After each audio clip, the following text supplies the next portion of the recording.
Every who down in Who Newville liked the holidays a ton, but where to get great prices on gifts they had no idea. None. They searched and they searched for great gifts under $25. Gifts for spouses and friends and even their toddlers. When suddenly one who shouted, Walmart has what you want, knowing they have Lego, Tree Hut, and no prices to flaunt. So they enjoy the holiday season as Who's often do. Cheering and shouting, Walmart has incredible gifts. Who knew? Find gifts they'll love under $25 at Walmart. Oh, Hilton stay, your beds are soft and cozy. No lumpy couch, no stiff futon, no shower line at crack of dawn. Oh, Hilton stay. When you want holiday comfort you can count on, it matters where you stay. Enjoy comfortable rooms and friendly service when you stay with Hilton instead. Save up to 25% this season when you book with Hilton. Hilton for the stay. Terms apply. You have to pass so much vetting and so many tests. You have to have polygraphs. You have to have background tests. You know, on your polygraph, they're asking you, did you ever steal a pencil? They require this extremely high bar of integrity. And at the same time, the job requires you to lie, to manipulate, to break the law. It's the only profession where you are officially required to break the law in another country, not in your own. But still, I can't think of any other profession that's like that. And you have to be very comfortable with that to be a spy.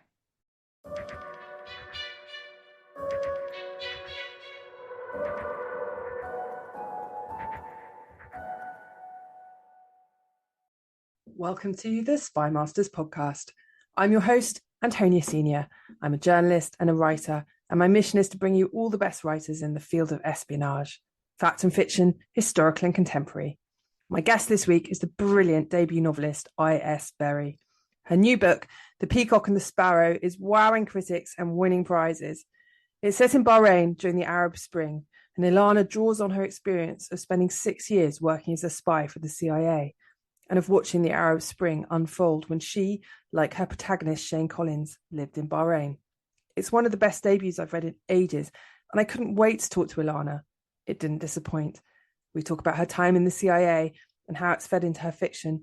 We talk about the corrosive effect spying can have on your soul. From Iraq to Nabokov, it's quite the wide-ranging conversation. And we've got plenty more incredible writers coming up on Spy Masters. So follow us wherever you get your podcasts.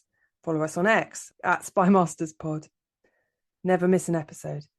And now I'll hand you over to me, talking to I.S. Berry about The Peacock and the Sparrow. Ilana, thank you so much for joining the Spy Masters podcast. It's so lovely to have you on. Thank you so much for having me. I'm honored. So we're honoured because I have to say The Peacock and the Sparrow is one of the best spy fiction books I've read in a very long time. And as debuts go, I thought it was absolutely superb. So Thank you so much. For the benefit of those readers who are lucky enough to not have read it yet and still have that joy to come, can you just tell us a little bit about the book, where it's set and what it's about? Yeah, it's about an aging spy caught in the crosswinds of the Arab Spring in Bahrain, which is right off the coast of Saudi Arabia. And he's on his last tour, and he becomes embroiled in murder, consuming love, and an unpredictable revolution. And he's forced to choose sides and step off the sidelines and makes a decision that has sort of catastrophic consequences. So your hero is a guy called Shane Collins, and he's, as you say, he's a sort of aging CIA officer. Yes. We'll talk about him a little bit more, obviously, but the book is obviously infused by your experiences in intelligence. Can you just talk us a little bit through that? You were in the CIA. When, why did you make that decision? When did you join? Tell us a little bit about your experiences there. Yeah, I mean, mostly I wanted to serve my country. I really loved foreign affairs.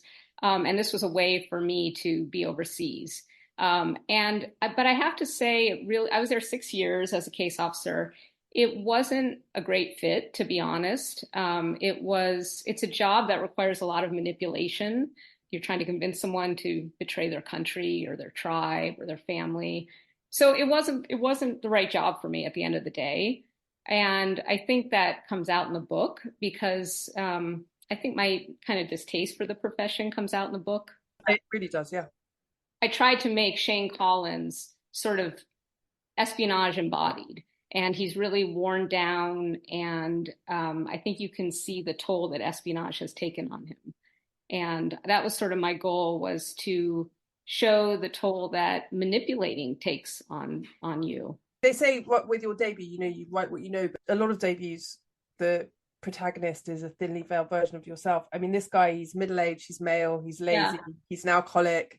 How much of you is there in this guy?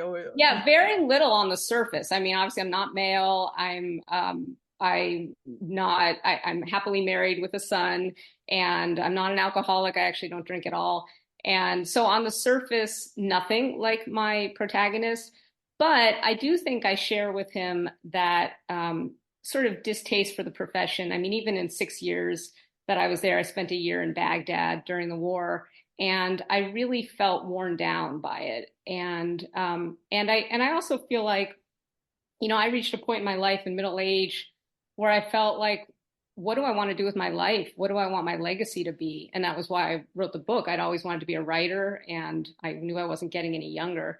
But I think we all reach that point in our lives at a certain age where it's like, what are we doing? What do we want our legacy to be?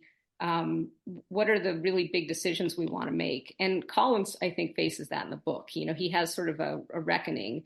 He's been this sort of mediocre spy for, 15, 20 years. And he's had a failed marriage, estranged from his son, not getting anywhere in his career. And he has to make a decision amidst this Arab Spring where he has the chance to do something right or not.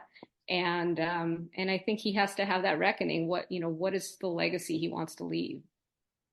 He works obviously in Bahrain, and there are various CIA operatives who work alongside him, and the most important being his chief, who is a 28-year-old called Whitney. Is it Whitney? Yes. Whitney. Yep. Who is very ambitious, knows what he wants, knows how to play the game. I thought he was a very interesting character. Is he true to life? Did you know Whitney's? Yeah, he's the only one who was based on a real person. Oh, really? Yes. So you called it. Yeah. The other ones are all composites, but he was actually based on a real person. Yeah. He's quite something. I love that there's some wonderful physical descriptions of him, as well as being slightly sort of doughy and kind of and there's he's in a relationship, and Collins is very sneering because he's like, there's no way this guy would have scored this girl if he wasn't station chief, and all. It's all quite well done. So there's sort of two visions then of the CIA. Then one is the guy who is worn down by it and exhausted by it and sort of has had enough, and another who knows how to play the game and is happy to play the game and is getting on well. For sure. I mean, Whitney Alden Mitchell, and I should say his middle name Alden is taken from Alden Pyle of The Quiet American, and I kind of tried to model him after Alden Pyle, but he's very much an up-and-comer, a rising star, in contrast to Shane Collins. And that was also kind of in The Quiet American, where you have the young, ambitious, naive American versus the seasoned, weathered guy who's been around and kind of knows the deal. In The Quiet American, he was British, but in mine, he's American. Interesting bringing up The Quiet American, because one of the things I really enjoyed about the book was your resistance as a writer to making easy characters. So Shane, we're in his head. It's the first person narration. We're just beginning to like him, and then he does something quite horrible. Yeah. And I thought that was very brave of you as a writer, especially as a debut, to make your protagonist occasionally behave really quite badly. Yeah, thank you. I mean, not everybody likes that, to be honest. But I find semi-likable or unlikable characters more interesting in general. I think they're more realistic, and I think they make you think. And he was just true to life. Those are the kind of people I worked with at the CIA, for better or worse. And I think that he's not all bad. I mean, I think he does have redeeming qualities. And I think in the end, you kind of try to see him do the right thing. You started this interview by saying that you joined the CIA because you wanted to serve your country. And it seems to me there's a tension all the way through the book between a kind of, underlying idealism that this ought to be an organization that has idealistic heart because it's part Yeah. of the American project. And then the fact that in order to kind of pursue the goals of that project, you have to compromise yourself morally so often that you can't end up being idealistic at all. I thought that was really interesting. That's right. It's so true. And it's funny because I was just writing a scene in my next book, and I have a scene where they talk about where someone is a recruiter is recruiting a new employee, and the recruiter says, we require scrupulous honesty on your part, total integrity, and we also require you to manipulate. I mean, I said it better than that, but that's the gist of it. But it's sort of this incongruity, I think, in the profession that, and you do, I mean, to work for the CIA, you have to pass so much vetting and so many tests. You have to have polygraphs, you have to have background tests. I mean, and on your polygraph, they're asking you, did you ever steal a pencil? I mean, it's like they require this extremely high bar of integrity. And at the same time, the job requires you to lie, to manipulate, to break the law. It's the only profession where you are officially required to break the law in another country, not in your own. But still, I can't think of any other profession that's like that. And you have to be very comfortable with that to be a spy. Do you think there are some people, you said you weren't suited to it. There must be some people who get a real kick out of it. Oh, the way that 100%. you're describing it. Absolutely, 100%. I mean, yeah, I think some people are suited for the job. I think it's a necessary job, and I'm glad people do it. But some people, it comes much more comfortably to than others. And I mean, I have this distinct memory when I was in Baghdad. Toward the end of my tour, I was developing, toward recruitment, a female Iraqi, and lest any listeners have questions, I've written about a lot of this in various forms over the year and had it cleared, so I know what I can talk about and what I can't. But I was developing this female Iraqi, and she was going through a divorce, and her husband had cheated on her, and she was showing me pictures of his mistress on her phone. And I was sitting there in this cafe and thinking to myself, how can I use this to recruit her? How can I use this to our advantage? And here she was sobbing, telling me about her husband's infidelity. And she really just wanted a shoulder to cry on. And it was a moment, it stands in my mind because it was a moment for me where I just recognized this is not for me. It made me feel icky. It made me, I felt like the ends didn't justify the means for me. And so that was sort of a pivot point for me. But there are people who are very good at compartmenting the job from who they are. And those are the people who stay in the profession. Can I ask a question that I actually feel a little uncomfortable asking because it strikes me as being a very sexist question, but I'm going to ask it anyway. Do you think men are better at it than women? No, compartmentalizing like that. Oh, compartmentalizing. Necessary. I don't. That's a very good question. I don't know. I think I'll say this. I think it's more accepted in society for men to lie. I think that's true. I think it's kind of. I think people give them a pass that they don't give women. So maybe more women feel guilty about it than men do. I do think women often make better case officers, apart from the manipulation part of it, because I think women tend to listen better. I think that they tend to read people better. So I think women make great case officers, but not a lot of women stay in the business. They start and they stay a couple of years, and then there's not a lot of longevity. Do you think that could be a logistical thing, right? Because it's quite hard to combine with family, and that often matters more to women than it does to men. Absolutely. That is a huge part of it as well, for sure. While we're on the subject of femaleness, can I ask, because obviously your book's set in the Middle East, and obviously you were working as a case officer in the Middle East, and it was interesting reading it, and I was wondering whether it was an advantage or a disadvantage or neutral being a female trying to operate in a Middle Eastern country. It does, and I think it was a disadvantage.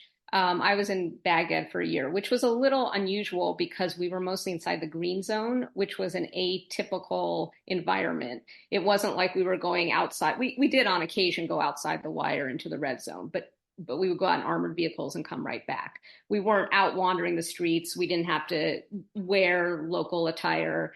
We weren't schmoozing in cafes. I mean, it was a full-blown war zone. So we were mostly inside the green zone, and that was pretty much run by the international community and by the US.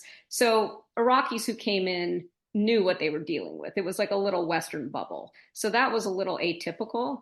But I did have sources who, they all male sources who would not look me in the eye, who wouldn't shake my hand, who treated me differently, who, when I was out of the room, they would say things to my male colleagues. In Baghdad, we had a 2-person rule where because of the security situation, so you always had 2 case officers at every meeting. So they would kind of try to manipulate my male colleagues to work against me. So that there was a fair degree of chauvinism in the Middle East. And I do think it made it harder as a female. And that was part of the reason I made my protagonist in the Peacock and the Sparrow male. Because I wanted him to be a kind of a typical case officer who'd been worn down over all these years, and that was just more likely to be a man. And B, because a female would face a whole host of constraints and limitations in the Middle East that a male wouldn't. And I felt like that would be distracting to the story. Yeah, that's a kind of separate story, right? Your story is about the Arab Spring, and that's right. So it's set in Bahrain, and as I understand it, you were there after you left the CIA. You spent time in Bahrain. It's obviously a very, very convincing picture of Bahrain and expat life. So you were there as a kind of more expat-y, non-governmental. Tell us a little bit about that. Yeah, so I was there after I left the agency for my husband's job. It took us there. He works for the Department of Defense. He worked on the naval base. And we were there the exact same period that my book takes place, which is early 2012 to late 2013. And I was part of the expat community. I was an expat wife, which is not a flattering term if you've read my book. But although I don't think I shared those characteristics. But but I was very much immersed in sort of the expat bubble because everyone who lived there. I lived in an area called Amouage Islands, which is where Collins lives. And I took so much of my experience I took so much of what I wrote directly from my experience. In fact, a lot of the dialogue among expats is verbatim what dialogue. I took it directly from conversations I heard. There was a woman who was wearing a really large gemstone ring, and she was flaunting it and saying, "Oh, I'm so glad I can wear anything I want. And I love this country. I can wear anything I want here," sort of oblivious to the irony. But so that was real. And there's a scene in the book where there's a controversy over the nativity scene on the naval base, where they bring on a camel, and there's a big hubbub about, whether they should be allowed to have it. That was all real. That happened. And it was so petty. It was like these expats would have these spats about these really superficial things.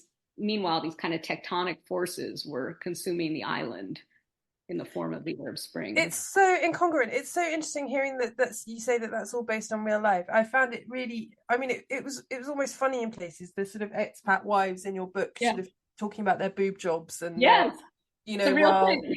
It's extraordinary. And you can see why. Shane Collins has a sort of perfunctory relationship with one of the wives, which is quite funny, but you can see, like, you feel you're as appalled by her as he is, only you're not using her for, to get off in the way he is. I thought that was just, I don't suppose you're going to be sponsored by the Bahraini Tourist Board anytime soon. No, and no. I don't even think my fellow expats really want to talk to me at this point. But yeah, no, I pretty much resigned myself to, the fact that I probably won't ever be able to go back. to Bahrain after writing this book.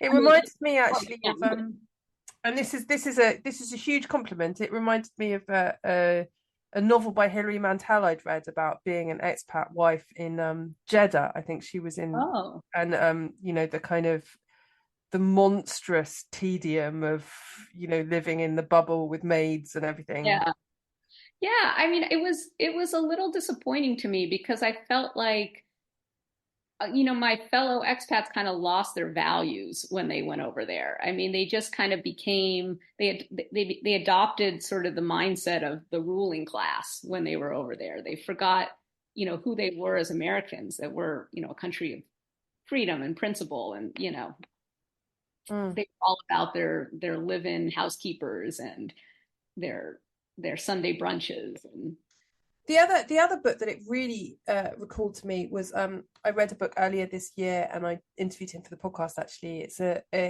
history of the early CIA by Hugh Wilford, and he talks about it as a sort of confused imperial enterprise where the early CIA officers were very anti-imperialist in theory, but then they'd get to places in the sort of developing world, and they'd literally move into the imperial mansions vacated by the Brits and take on their servants and live a life of imperial excess. And that, I mean, I think you see it throughout history, and I have a couple references to that. You know, the Majestic in Vietnam, and the Elphinstone Club in India, you know, that sort of superiority, you know, that superior mindset that Americans have when they enter countries. And not just Americans. I think it's a British, British thing. We probably bequeathed it to you. That's also right, Westerners, yeah. No, there's a wonderful description of it actually, because we'll talk about your heroine. So Shane falls in love with a local woman, and her background is her mother was British and her father was Iraqi. And she grew up with a mother who was living in Baghdad, who I think, you put it so beautifully, I can't remember the exact words. The mother has the sort of outward acceptance but the inward smug superiority of exactly. And I thought that was really, but it's, you know, you see that again and again with expats, you know, especially they kind of purport to be tolerant and enlightened, but, you know, are they really inside? I suppose you can view it malevolently, but also it's, you know, people have a kind of yearning for their own home and their own childhood. And then they go to other places, and that, you know, they don't lose that. So maybe there's a kind of benevolent way of looking at the same phenomenon. Yeah. And also, just to add, Almaisa was a little bit inspired by a character in The Year of Living Dangerously. I don't know if you've read that. Yes. One of my favorite books. I feel like not many Americans have read it. You know, it was made into the Mel Gibson movie, which a lot of people saw. But the book's a literary masterpiece, I think. And, you know, one of the characters, Billy Kwan, he's the assistant. And he's to the protagonist, and he's dual nationality. I think he's half Australian and half Chinese, if I'm remembering correctly. And but he always was an outsider because of his mixed nationality. He never felt like he fit in, and it has kind of a tragic ending. So that was kind of my thinking with Almaisa, because she is half British, half Iraqi. And of course her uncle is moved to Bahrain. So, but she doesn't really fit in neatly anywhere. And she is kind of an outsider too. So. She feels a little bit of an outsider to the reader, I guess, because you're so much in Shane's head, and you see him looking at her. She sort of remains a little bit of an enigma, and how much of that was sort of deliberate. With new, gentler scented Clorox disinfecting wipes, clean finally smells as good as it feels. On everything from lamps to ceiling fans. Even on your kid's toy shark. Oh, ouch. Clorox disinfecting wipes. Now available in crisp lemon. Find it on Amazon. Clorox. Clean feels good. Meet the computer you can talk to. With Copilot on Windows, working, creating, and collaborating is as easy as talking. Got writer's block? Share your screen with Copilot Vision to help spark inspiration, and use Copilot Voice to have a conversation and brainstorm ideas. Or maybe you need some tech help. With Copilot Vision, Copilot sees what you see. Let Copilot talk you through step-by-step guidance so you can master new apps, games, and skills faster. Try now at windows.com/Copilot.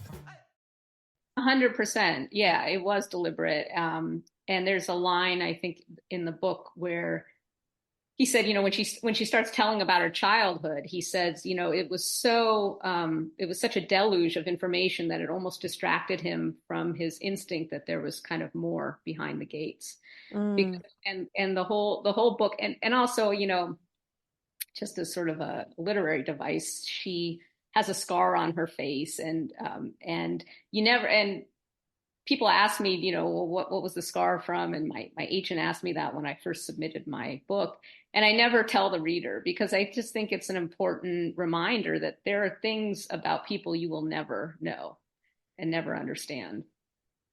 And of course, Shay's trying to navigate that all the time. So the two Bahrainis that he has most contact with are obviously her and his major source, who's a guy called Rashid. And his relationship with Rashid is kind of the heart of the plot of the book.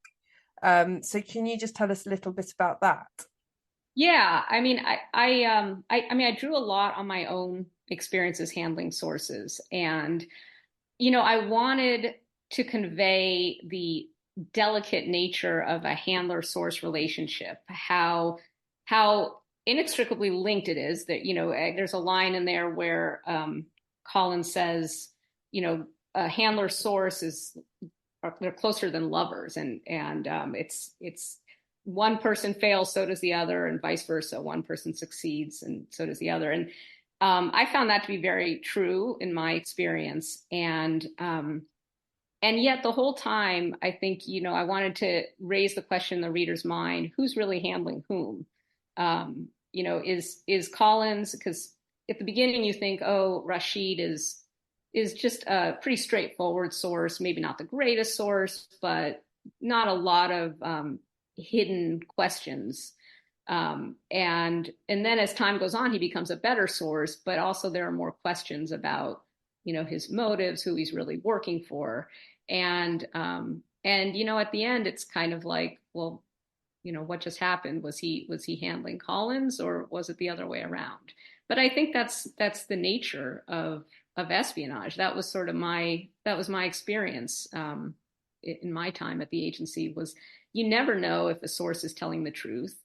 And I mean, I think we've seen it played out in the media with various failed sources the CIA has had, that have made the headlines, or intelligence that we got wrong, in Iraq, for example. I mean, it's a constant art of trying to figure out what the truth is. Yeah, I suppose. I mean, you arrived in Iraq for that seminal posting just at the time that the weapons of mass destruction were turning out not to really. That's right. Be there. That must have had quite a profound impact on you. For sure. Although, I mean, my mission, I was a counter-terrorist case officer. So my mission was to find Abu Musab al-Zarqawi, who was the head of al-Qaeda in Iraq. So my mission was a little unrelated to the weapons of mass destruction. But we were failing in that mission. I was there for a year, late 2004 to late 2005. And we really weren't coming close to Zarqawi. And I would meet with sources, but you had no, and they were often telling us they had access to Zarqawi or to some, someone along the chain of al-Qaeda. But more often than not, it wasn't true. And you have to figure out what's true, what's a lie, and what are they trying to get out of this. And one of my experiences that really affected me was one of my sources helped to track down a top 10 terrorist target who was alleged to have participated in the 2003 bombing of UN headquarters in Baghdad. So it felt like a big deal, like a big victory. my source was able to track him down, and we pulled him in and questioned him, and then the military detained him, and he never admitted to anything. And years later, he still hadn't admitted to anything. He was still in detention. And there was a moment where I thought, maybe we got it wrong. Maybe we got the wrong guy. And I still don't know the answer. I don't know if we got the right guy or the wrong guy. And it haunts me. It still haunts me even today. And I think in so many ways that informed the Peacock and the Sparrow, because this is a guy who doesn't know the truth, doesn't know what the right side is, makes a decision and isn't sure if it's the right one. And the wider political background is obviously the Arab Spring, and so there's the king in Bahrain is trying to keep the status quo. There's an opposition. The Americans are trying to play both sides. So, what we're talking about is an incredibly politically murky situation where there's no good guys, there's no bad guys, there's just people behaving in self-interest, including the Americans. Yeah. And given what you've just said about your kind of formative experience, that seems to me to be quite an interesting setting for the novel, something that's quite so morally complex. Exactly. And that was just it. I had kind of toyed with the idea of writing about Baghdad, and it was just too personal for me. Anyhow, when I went to Bahrain years later, for exactly the reasons you just said, I thought it was such an interesting, murky conflict where there was no clear right side, no clear good guy, no clear bad guy. To me, it was the perfect prism for all these sort of dilemmas I'd faced as a spy. And so that's where I thought this is the right setting for a spy novel.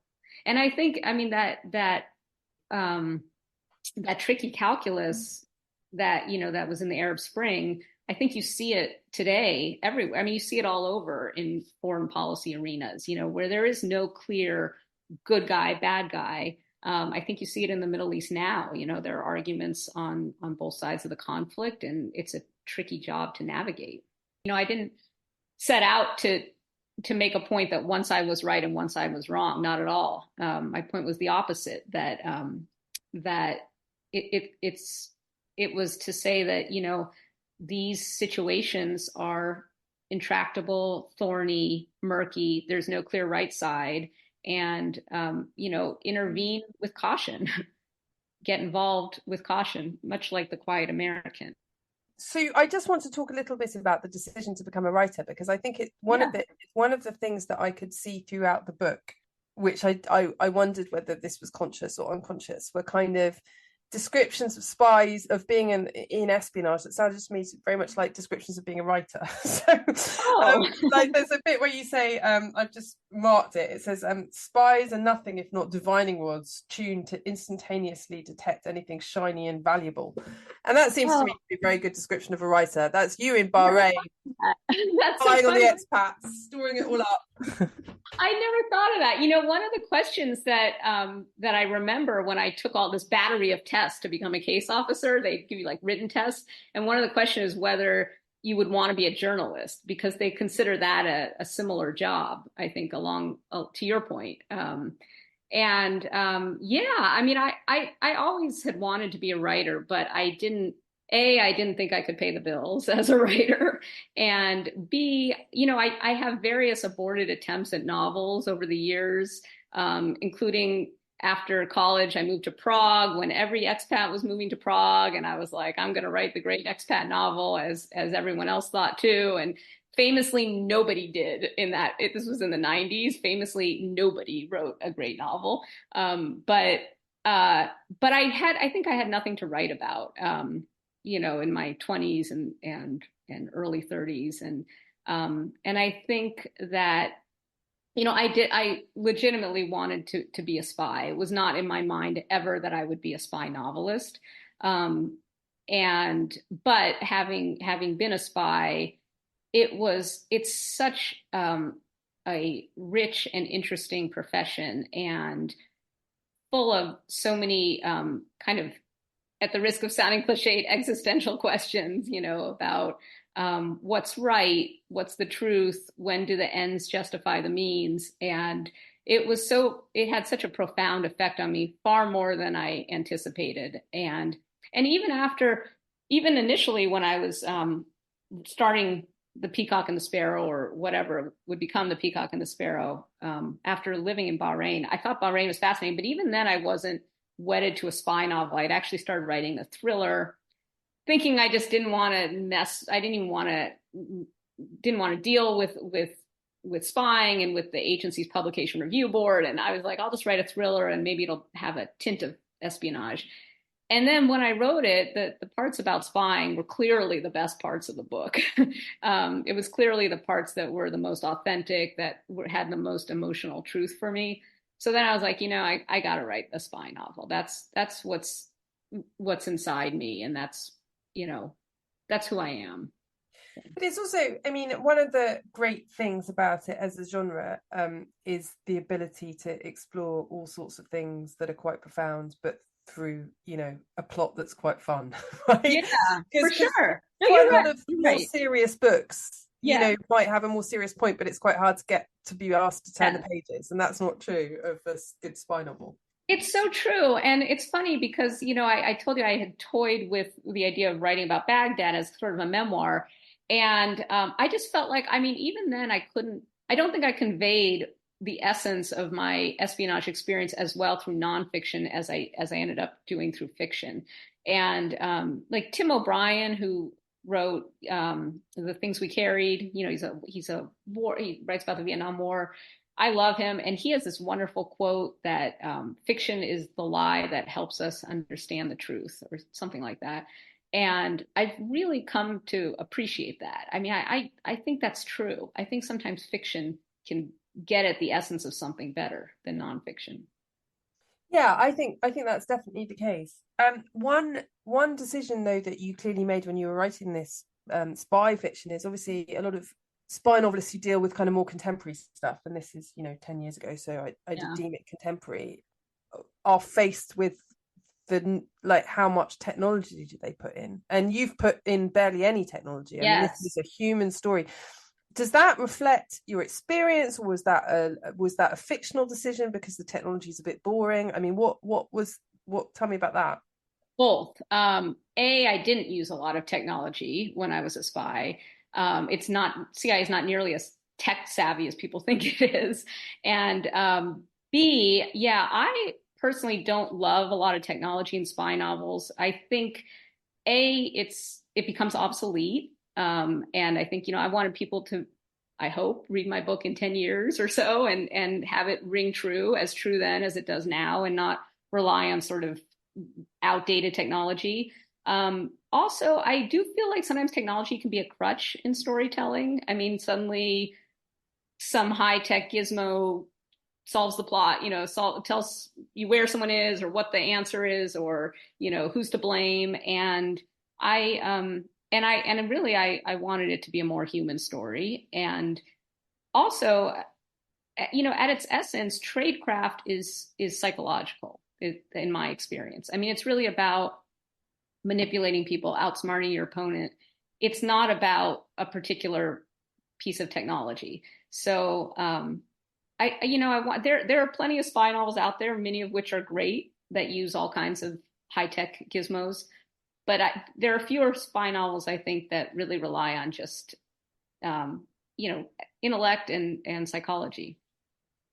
Yeah, and that puts it in the kind of great tradition. It works brilliantly on that level in terms of the psychology, and we kept guessing all the way through. And I think the fact that you made that decision to make your hero psychologically very flawed was the part of that tradition. Thank you.